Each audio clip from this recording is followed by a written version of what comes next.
आज गोंदिया जिल्ह्याच्या नियोजन समितीची बैठक जिल्हाधिकारी कार्यालयाच्या नियोजन सभागृहामध्ये पार पडली। यावेळी भंडारा आणि गोंदिया लोकसभेचे खासदार प्रशांत पडोळे यांनी सुचवलेल्या कामावर निधी मिळत नाही, यावर प्रशासनावर नाराजी व्यक्त केली। आमच्या कामांना निधी मिळणार का नाही असा जवाब पालकमंत्र्यांनी विचारलाय। यावेळी समाधानकारक उत्तर न मिळाल्याने प्रशांत पडोळे हे नियोजन समितीच्या बैठकीच्या मंचावरून सभागृहात खाली गेले व जमिनीवर बसले। त्यानंतर पालकमंत्र्यांनी त्यांना निधी देऊ असा शब्द दिल्यानंतर प्रशांत पडोळे हे पुन्हा बैठकीच्या मंचावर जाऊन बसले। प्रशांत पडोळे यांनी केलेल्या कृतीमुळे नियोजन समितीच्या सभागृहात काही काळापर्यंत गोंधळ उडालेला होता। काय सांगाल, सभागृहामध्ये नेमके कुठले विषय ठेवले आपण भंडारा गोंदिया लोकसभा क्षेत्रातले आणि का बरं आपण खाली बसलेले होते? ही जिल्हा नियोजन समितीची मीटिंग होती आणि या मीटिंगमध्ये जिल्ह्यासाठी निर्णायक असे डेव्हलपमेंटसाठी जे निर्णय असतात ते घेतले जातात।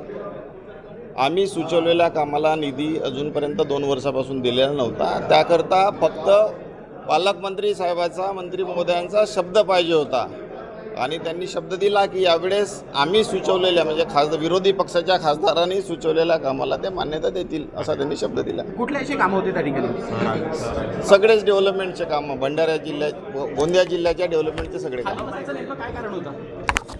त्यांच्याकडून शब्द घ्यायचा होता, कारण की हे जिल्हा नियोजन समितीची मीटिंग होती, जिल्ह्याच्या डेव्हलपमेंटची होती आणि विरोधी पक्षाच्या खासदारांना सुचवलेले कामं हे जनहिताचेच होते, लोकांचेच होते आणि डेव्हलपमेंटलेच होते आणि त्यांना समजा ते कामं ग्राह्य धरले नाही तर मग काही ना काही करावं लागेल।